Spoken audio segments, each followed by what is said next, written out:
Welcome to the FinTech One-on-One podcast, episode number 388. This is your host, Peter Renton, chairman and co-founder of FinTech Nexus.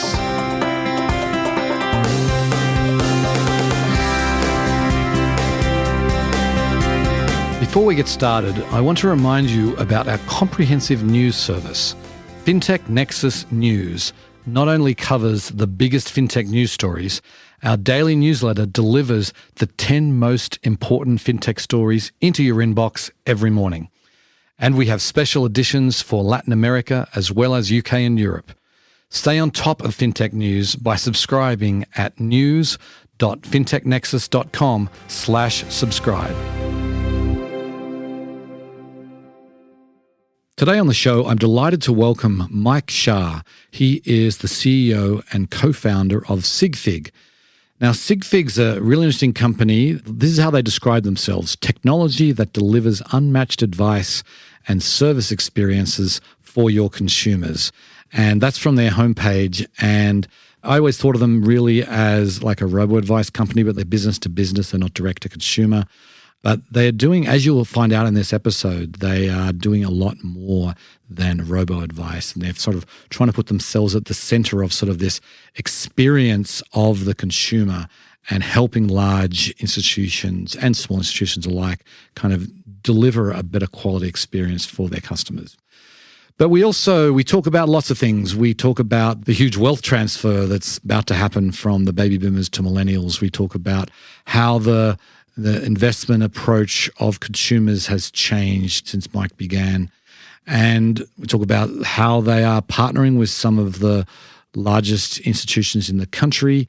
Mike also provides his insight onto the UBS breakup with Wealthfront. And he talks about his bullishness for the retail robo-advice industry and much more. It was a fascinating episode. Hope you enjoy the show. Welcome to the podcast, Mike. Great to be here, Peter. Okay, well, let's kick it off by giving the listeners a little bit of background about yourself. I know you've been doing SigFig for a long time, but tell us a little bit about sort of the arc of your career before that. I grew up on the East Coast. My parents were first-generation immigrants. After having a bunch of fun jobs at real companies, they eventually decided to start their own company. So I grew up in a kind of an entrepreneurial household, and they started a small business together. And then I went to school during the dot-com boom. And what was interesting about that and how it actually kind of connects to SigFig is, one, the first stock market boom, people were day trading from their dorm rooms. It feels like what it felt like, 2021 when people were on Robinhood. But, I think that was kind of a early era for, individual investors, trading stocks, right? Mm-hmm. It was like the first stock market boom post the internet. And then the other thing is, obviously people were starting companies. I think between all those things coming together, plus the fact that, my mom has been really kind of a lifelong, passionate, self-directed investor, all of that kind of eventually led to, starting SigFig. Before SigFig, it was interesting. My first job out of school was at Amazon. It's obviously gone on to grow quite a bit from, the era when I was there. But I think at its roots, the most important things I probably took away from Amazon was just like ultimate and utter obsession around customers, right? Like, how do you build things that make customers happy? That has always been part of like the Amazon way of thinking is, what's the opportunity that we have to, disrupt things for the betterment of the customer? The other thing is the sheer and ultimate power of technology. Right. When you think about Amazon compared to many other e-commerce companies, the vast majority of e-commerce companies think of themselves as retailers, whereas Amazon always thought of itself as a software company. Mm-hmm. And that's a big difference, even though it sounds subtle. And I think it explains a lot of how they think about the world. And given that, I had my early career experiences, a lot of times people's early career experiences kind of imprint on them, like a perspective on the world. And, I think that ended up coming back to, again, be kind of related to how SigFig eventually got off the ground. Right. Well, let's just dig into that for a little bit. Can you just tell us the founding story? I know it wasn't called SigFig initially, but just tell us sort of how you came up with the idea and what it was like when you launched. So the first product we built was called WickInvest. Mhm. And it was really a wiki for investing. So if you remember the mid 2000s, this little site that started to get big called Wikipedia Mhm. was pretty interesting. At the very early days, people were like, can you really trust what's on Wikipedia? Like, you can't trust that. Like, random people on the internet write stuff on Wikipedia.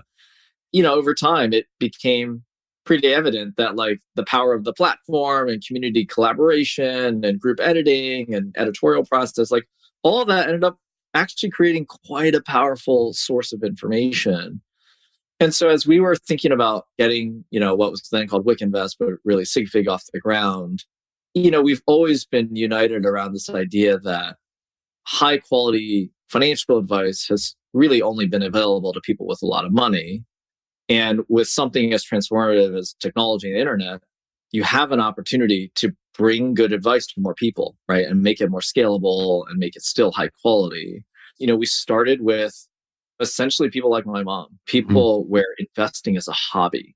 What's funny is over the years, I think we've come to kind of figure out that the vast majority of people, investing is actually not a hobby, it's a chore. Right. Our first product was really designed for people who enjoy investing. And so we kind of built this thing called WickInvest. It was think of it as almost like equity research, but done by the crowd, right? Like people could come to the site and write their analysis of different companies and what's interesting about their business model and the macro forces that are helping it. And, instead of like Goldman Sachs producing equity research, it's like the wisdom of the crowd, right? So Mhm. that was the original kind of product concept. And, over the years, I think we've always been really good at, trying to understand like what are the pain points of our users and is there more that we can do for them? And WickInvest was always just the beginning. It wasn't like, we built WickInvest and then, it didn't work. So we pivoted to something else. I think the concept of the company was always to kind of build like multiple different products, all related to like this idea of helping people make better financial decisions. And so eventually, what we saw in the user base was for these people who enjoy investing, they actually have their money spread across a lot of accounts. So it's Mhm. very common in the US that people have multiple accounts. Some of that is an artifact of the 401k system and the fact that for every employer you have where you open a 401k, you end up with like more and more and more accounts through your career. And a lot of people, that money is a little bit of sleep at the wheel. They like contributed that money to get the match. They don't really know exactly what kinds of assets are in the account. They're not really paying much attention to it. But these are assets that are like the assets that are going to help you retire one day. And Right. if you don't optimally invest that money, you're either not going to make it or you're going to have to work longer or you're going to get there slower than you otherwise could if that money were well managed. And basically what happened was we ended up building this portfolio tracking tool. Mhm. So, if you remember the early days, there's like a site called Mint, it's like Oh yeah, I was a Mint user in the mid 2000s. Yeah. the first version of this portfolio tracking tool was a little bit like Mint for investing. Like we didn't focus on like bank accounts and credit card aggregation. We just focused on investments. And we really tried to build a tool that would let you see all of your portfolio in one place. And then one of the fascinating things that happened after that was we started signing partnerships with other companies who wanted better portfolio tracking tools. Hmm. And it turns out that the vast majority of people who like were tracking stocks on the internet at that point were doing them on what we think of as the traditional finance portals, Yahoo Finance, CNN Money, AOL Money, sites like that. And they all had like some version of portfolio tracking, but all of them were like really pretty terrible experiences. And so we basically went to those big portals and said, hey, we've got this really great portfolio tracking tool. It syncs with all our accounts, beautiful design, makes it really easy. We have real-time quotes, like all these things that, those customers wanted. And we'll offer to kind of power this for you. And so, over the course of a few years, we ended up partnering with, almost all the big major finance portals. Hmm. And as you can imagine, part of our thesis was, hey, the more people we can reach, the more people who will use our product. And that turned out to be true. Within a few years, we ended up tracking almost $500 billion worth of assets across a couple million accounts. That's kind of the beginning of what happened to SigFig. What happened was we looked at all that data And we basically found that the vast, vast, vast majority of people who have investments in this country are just asleep at the wheel, making kind of not good decisions or making no decisions at all. And that's eventually what led us to building, this whole like investment management business with, what people call robo-advice. For us, we really focused on a B2B model. So we kind of partner with third-party institutions. Right. Now, you've been doing this for a while, even before the financial crisis.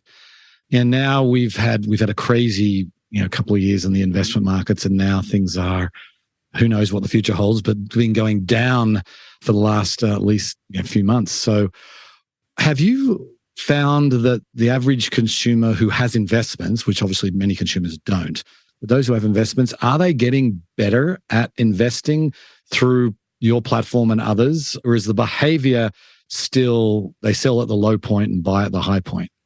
Let's be overly simplistic for a second. I said before, like some people investing as a chore, some people investing as a hobby. Mm-hmm. Another way to split the world is essentially people who use investments to save for the long term and people who are like trying to get rich quick. And again, this is like an oversimplification. But what you find is that people saving for the long term, they're essentially investing because investing is the new way to save. Our parents' generation, they saved in, CDs and savings accounts, and they had pension plans. Like 40 years ago, people saved for retirement in a very different way than they do today. Right. Today, like people are told, save for your own retirement. You decide, if you want to open up a 401k, you decide how much to contribute to it. Maybe your employer will like incentivize you by matching a little bit. And then once you put your money in your 401k, you got to manage it yourself, right? Like no one's going to manage it for you like a pension plan. Mm-hmm. And so, that's part of why the investment industry has grown so much in the last few decades, because all of that long-term wealth accumulation that happens in the world now, most of it ends up in some sort of investment vehicle, right? And so, that customer base, what's important to them? They want to save for those long-term goals. They need to make regular contributions over time. They need that money to not be like 100% in Tesla stock, GameStop, or, whatever happened during the pandemic. They need it to be in a healthy, diversified portfolio with an appropriate amount of risk. In some sense, they want to take the burden and the fear of doing that well off. They want to like find someone to help them do it. And that's why the vast majority of assets that are managed in this country and in the world are advised, right? Like there's someone who's a professional helping people do that. And, that's kind of one big bucket. And then the other bucket is people who are like DIY, do it myself. I'm going to day trade. I'm going to try to beat the markets. I'm going to get those stock tips. I'm going to be able to brag to my friends about how I picked the right stock and it did well. And that's a very different persona. Right. Right. And what you actually find is sometimes one consumer is both personas. Mm-hmm. They take 80 or 90% of their portfolio, they have someone else manage it so it's done right. And then they keep 10 or 20% as like play money. But the behavior patterns of money in each bucket are really different. So the kind of play money, self-directed investor trying to pick stocks, what you find is that retail investor interest in that segment is very cyclical. Right. It comes and it goes, it comes and it goes. In 1999, it comes. There was lots of people, like I said at the beginning, like when I went into college, lots of students were like trying to, buy a few stocks on the side. Obviously, like markets crashed in 2001, right? Then retail interest really pulled back. Then you had, again, kind of a, somewhat of a stable and up market for a few years. And then in 2008, 2009, it crashed again, right? And people pulled back. And then what did we see in the last 3 or 4 years? Continued interest, saw the whole Robinhood boom. And then when the market crashed, again, kind of big pullback. And so that kind of retail investor, they're really subject to the kind of the whims of the market and like what's happening in the markets. Whereas the long-term retirement savings investor, they keep saving, right? I think because our product is positioned more for that market segment than people who want to like day trade stocks, we've actually seen very steady growth over the years. We haven't got the benefit of the ups, but we definitely haven't seen the downside of the downs. We definitely see steady behavior, and we are helping people invest better. We're helping them get diversified. We're helping them get into portfolios that are appropriate for them. We're helping them save on fees and taxes. And, those are probably good things in up markets and down markets. Yep. I try and instill in my kids. I got teenagers who are starting to have a little bit of money from their jobs they're doing. I see you got a dollar cost average your way. Did you say a crypto cost average? dollar cost average. But if you are going into crypto, you should be doing that as well, really, buying a little bit at a time. But anyway, we digress. I want to talk about another really big piece of finance that's starting to get talked about is this wealth transfer that you've got baby boomers that are aging and dying, and you've got millennials that are inheriting. There's going to be tens of trillions of dollars, I've read, of inherited wealth that's going to come down from the baby boomers. How do you view that at SigFig? And I imagine it's a massive opportunity, right? Yeah, that trend is absolutely real. You've seen study after study after study citing the scale of the order of magnitude of what's happening there. I think that's actually a big reason why all the big firms are taking digital transformation so seriously. I think they know they have these large incumbent legacy wealth management businesses. They're healthy. They generate a lot of cash flow. They're not disappearing overnight. But one of the big threats is like if retail behavior changes, and if the last generation preferred to work with a human advisor and the next generation prefers to have great mobile experiences that maybe have advisors and maybe don't, you do need to kind of prepare for the future in advance. You can't wake up in 25 years saying, oh, wow, $20 trillion moved and like now we should get going, right? Because all those clients have picked their ways and their providers at that point. And so, you look up and down Wall Street. I don't know a single kind of large bank that hasn't increased its focus and, investments into the wealth management and investment industry. Like every single bank, I think, sees wealth as a critical part of financial services. They see the steady long-term revenues that can be created. They see that the clients have that need that, in a lot of cases is actually underserved because, traditional wealth managers have focused on only the top 5 or 10% of the population. And they see an opportunity, like especially the retail banks who already have the customers. They're looking at that customer base saying, hey, we've got an install base who's been with us for 10, 20, 30 years. They have their bank account with us. They have their credit card sometimes with us. They don't always have their investment accounts with us. We can offer a better value prop with better client experience than what they're seeing out there in the world. And I think that's why all the big banks are kind of leaning into wealth management and making it a bigger part of their business model. Right. Makes sense. So you're working with a lot of these large organizations. Maybe can you tell us some of the names that you can publicly share of the companies you're working with, and maybe describe a little bit of the detail about what you're actually providing? Yeah, we work with firms large and small. They tend to fall into two buckets. One is what we think of as retail banks where maybe the core offering is like a checking account or some sort of retail offering. And the wealth management firms where their core offering is wealth and investment management. Those are the two kind of big sectors. Some of the bigger clients we serve, Wells Fargo, UBS, Scotiabank up in Canada. We also serve a lot of mid-sized firms, Santander Bank, Citizens Bank. And then we also work with some small financial institutions as well. So, we kind of run the gamut in those two verticals. To your question of like, what do we do for them? It's just been a fascinating evolution over the last few years. Our brand in the industry is better known for like the investment stuff that we do. And, we've actually expanded quite a bit from there. So in the early days, we really focused on that, like, what the industry likes to call the robo-advisor opportunity. But what actually we quickly figured out is that by using much more modern software that's actually designed with the client and the advisor experience in mind, that technology can be used by traditional financial advisors. There was a real misconception in the early days of quote unquote robo-advice that, the robo-advisors were out to like put the advisors out of business, right? And it was a competition. Is it man or machine? Like which way are you going to go? And actually what you find is a lot of human advisors, clients want the benefit of human advice. And a lot of advisors want the benefit of better technology. And so, what we kind of quickly figured out is like, we should be able to adapt our platform for use by advisors who work with clients. And so we built kind of a variant of our product called Digital Advisor Pro that really is designed to help make advisors more bionic, like put better technology in their hands so that they can spend more time with clients and less time rebalancing portfolios and managing paperwork and, doing all the stuff that they kind of do manually in the world today. It's almost like a robo-advisor type functionality, but for the actual human advisor.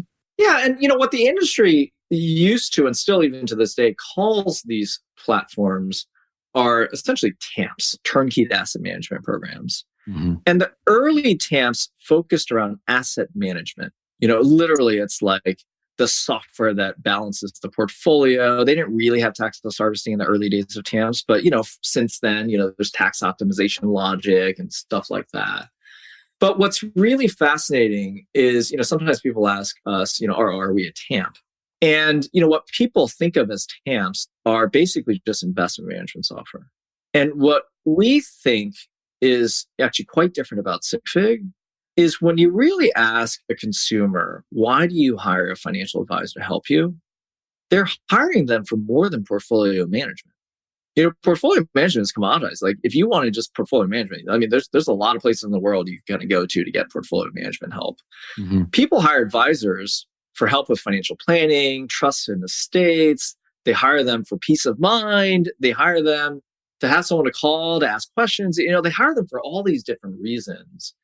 And the TAMP software category doesn't do any of those other things. Right. All they do is manage portfolios. And so what we found with the early platform we built was by combining financial planning with investment management, with account opening, with the digital experience on mobile and web, with the advisor collaboration tools that you would use to facilitate an interaction between a client and an advisor. Like there are all these different components of having like a modern wealth management offering. And we ended up kind of building this integrated suite that really kind of ties all of those pieces together. And that leads to a client experience that makes a lot more sense and operations that are a lot more efficient. Mm-hmm. And the operations being efficient are actually really important in the long term. Why? One, every cost that a bank has to manage a client basically has to get translated in a higher fee structure, right? So the more inefficient the business is, the higher the fee you have to charge your clients. And two, it's about democratization, right? Like if you have a very inefficient business model and you make money on AUM, then you're going to tend to really only be able to serve wealthy clients. Right. Whereas if you can get to a lot more efficient operations, you actually can serve a lot more clients in a profitable way. And so all of that kind of comes together in this kind of platform we built so that we can lead to better client experience, better advisor experience, much more efficiency for the business. And we hope that that leads to better returns for the client, lower fees for the client, and maybe even increased profitability for the bank and the advisor. For a few years, we kind of expanded what we do in investments. And then over the last couple of years, we expanded beyond investments. So we ended up building a couple new product lines that are basically aligned around two basic themes. One is how do we broaden the kind of advice that we give to clients? So instead of thinking about it as just investment advice, a lot of the banks that we work with, they offer more than investment services, right? They offer lending products, they offer the deposit products, they offer sometimes insurance products. And clients don't think about their finances in the silos that the industry has put these products in, right? They think of that from the perspective of buying a home or saving for retirement or protecting the interests of my family. And, when you do those things, you might be using a savings account, you might be using an investment account, you might be using a mortgage. But, what we ended up saying was, how do we give kind of holistic, integrated advice? How do we understand the broader needs that a consumer has? And how do we build digital experiences that can kind of learn what those needs are and then recommend the right products, the right actions, the right service providers to kind of satisfy those needs? Right.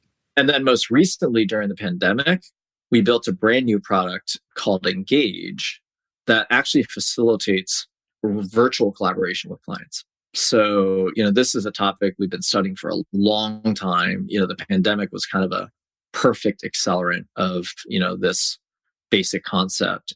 When, the pandemic hit us and, we're all disrupted, that is just an interesting moment for creating new things. And we basically said, well, all these other industries that have seemed to go virtual, whether it's working with coworkers over Zoom, or meeting with your doctor over a telehealth appointment, or maybe even some of the distance learning that students and teachers had to, interact with during the pandemic.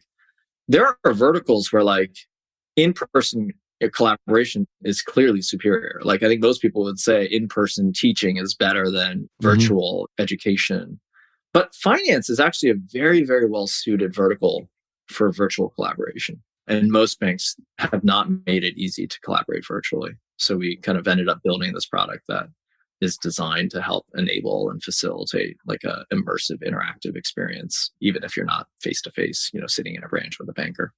A couple more things I really want to get to here. And one is, you mentioned UBS, you're working with them, and was announced that UBS was going to acquire Wealthfront, and then they broke up and that didn't happen. You obviously know Wealthfront, you know UBS. I'd love to get your perspective on this particular episode that happened this year. Yeah, I don't know that there's kind of a big, fancy, juicy story behind it. When I think about our sector, I'm a huge fan of, other companies using software to help digitize. This is a massive opportunity that's going to take a lot of different smart people kind of working on it to kind of unlock the real potential of it. When you think about what's happened in the industry, that thing I said earlier about digital becoming more important, that's almost like an obvious statement that, if you walked into any boardroom at any bank, that would be true, right? Like every bank in the world that I know of is placing more and more emphasis on the importance of digital and software and all that stuff. So for a ton of reasons, Wealthfront's a great company, UBS is a great company. There's a lot of things that they could do together. Why did it fall apart? I don't really want to speculate, but when you think about the reasons that, a firm would consider an acquisition like that, I think it's obvious, like digital is becoming such an important part of the future of most businesses. And, for a lot of banks, the internal focus, talent, and culture is not really around software, right? Like many banks are really strong at sales and distribution. Some banks are strong at marketing and product. And, banks spend a lot of money on software. They have a lot of people who work on software. But a lot of the technology that banks operate internally is like infrastructure software. So it's core systems, trading systems, core banking data, massive data repositories. And part of where SigFig has chosen to focus is really around customer experience software. That software that you use to actually offer the offering you do to your clients, the software you use to facilitate collaboration between, an advisor and a client.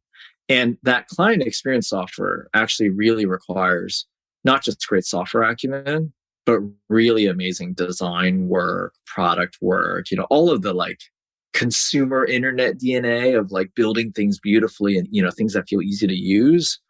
That DNA has not really made its way into enterprise software. And so, we just see a huge opportunity to make the experience that, a client and a provider have using software just feel much more modern, much more cloud-based, and, much more dynamic.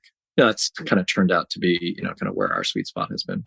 Right. And you're really focused on the business to business side of this. I'd love to get your perspective on the direct to consumer, the robo-advice. Most of the robo-advisors now have a broad suite of products, not just focusing on that one piece. But are you bullish about these direct to retail companies that focus on wealth management as a core? I mean, I would have expected by now some of these companies would have tremendous scale, but some of them have decent scale, but they're not even coming close to the Vanguards, Charles Schwab's, and BlackRocks of the world, right? Yeah, I'd say I'm modestly bullish. I think the winds are blowing in the right direction around democratization, lower fees, better products, more digitalization, like all of that, all the reasons that we've seen such growth in our business, I think absolutely help the kind of B2C players. I think I'm modestly bullish because, part of why we chose B2B is, the wealth management industry is an industry that's very diverse with a lot of players, and, no one firm has like massive market share. I mean, it's just too big of a pie to have, one or two or three players kind of eat it all. And so, part of why we chose the B2B path is because we looked at that market. We said, look at how large it is. How big are we likely to get going direct to consumer? versus how big are we likely to get if we actually build the technology, but then put it in the hands of incumbent players. And our assessment was like, we would be able to make a lot more progress on our mission of helping people get to a better place by being the provider of technology to other firms. If you couple that observation with the fact that, most banks are not software companies. That's not their DNA. It's not their history. It's not their legacy. They have some talent pool there, but it's not usually the majority of the talent inside of a bank. And so for all those reasons, we just felt like there's like perfect synergy. They bring a customer base, a brand, they bring trust in that brand, they bring assets. We bring, the product and the technology, the design expertise, and that ends up being, a marriage made in heaven, right? Like we each bring, assets to that partnership that the other party doesn't have. And that makes both sides better off as a result. So we're more bullish on the B2B approach because, we think we can kind of reach a lot more people and get to a lot more scale. But I'm not bearish on the B2C approach either. I think you're seeing some nice franchises getting built. And, one of the beauties of the investment industry is, slow and steady wins the race. Vanguard didn't get to however many $1 trillion they are overnight. It was a 50 years of annual compounded growth over and over and over and over and over again that got them to where they are today. So I don't think it's reasonable to expect that, a new B2C player in 5 years is going to become, $1 trillion platform. I don't know a single financial institution that got to $1 trillion that quickly. So I think it just takes time. I hope they're successful because their success will accelerate our success. Okay, then. So last question. I mean, as we look to 2023, what's on tap for SigFig? What's next? Well, I think there's a couple basic themes. I touched a little bit on this concept of virtual collaboration. And one of the interesting things that we have seen is that virtual collaboration is a big use case for that product. But part of what was kind of well received by the industry from what we built is actually this idea that once you're using software to facilitate a client interaction, the people who run the firm actually can start to influence what the software does. And so what's powerful about that is it allows a bank to have a much more systematic way of interacting with their customers. And I think of this as like, if you think about the world of in-person collaboration, let's say you're a client, you walk into a bank, you sit down and talk to a banker. 99% of that interaction is verbal. You sit at a desk and you talk to each other. And so there's not actually a lot of opportunity in the prior era to use software in that interaction. When the in-person interaction goes virtual, suddenly a screen is between the client and the provider. And that screen is a very powerful communication tool. It's a very powerful collaboration tool. It's a very powerful workplace and productivity tool. And yet, most banks have not been built around interactive collaborative workflow. They have not been built around screen-based collaboration. And so what happened with Engage is because we built this platform that was focused initially on virtual collaboration, we ended up finding all kinds of interesting ways to unlock the power of the screen. Right? And that screen is good communication tool. You can do financial planning. You can sign documents. You can aggregate your data. You can do all kinds of stuff when the interaction is more than just a verbal conversation. And what we're finding now is that concept of screen-based collaboration and having like a platform that actually facilitates more effective client interactions, that actually can also be used in the analog world. And it's almost coming full circle. So, if you walk into a bank branch in a few years, maybe you're not just sitting at a desk talking with a banker. Maybe you're actually looking at an iPad together. Maybe you have a screen that you're using to kind of work with the banker. I think that actually will unlock a much more effective experience for the client and the banker. And so, that's kind of one, big theme we're passionate about and putting a lot of R&D dollars into. We're also seeing the spillover of banks wanting to actually expand their advice offerings. So if you look at the typical bank, most of the bank's sales and marketing is what I would call product selling. You think about all the direct mail that you get from banks, right? Like, what are they doing in that direct mail? They're selling you product. right? They're selling you a checking account, they're selling you a credit card, they're selling you a mortgage. And how do you compete on product? Rates and fees, essentially. It's super commoditized. Most of the smart banks that we know and talk to, they're really trying to adapt their offering to be about more than just selling product. They want to be offering advice, they want to be offering solutions, they want to be more client-led, client-centric. And again, like that's a huge opportunity for software to help, accelerate that transition. It's actually kind of hard for the typical retail banker to serve a client really well. If you're a retail banker, you're probably, somewhat early in your career. You probably weren't like CFA or a PhD in finance. It's a professional job, but it's not the most high skilled workforce. But they are earnest in wanting to help clients. A lot of bankers that I know, they're there to, help serve clients. They're frontline service and sales professionals. Where does software come into play? If you can use software to help assist a banker give better advice, more personal advice, more compliant advice, help the banker say the right things, not say the wrong things, you're going to have a banker workforce that's more effective, right?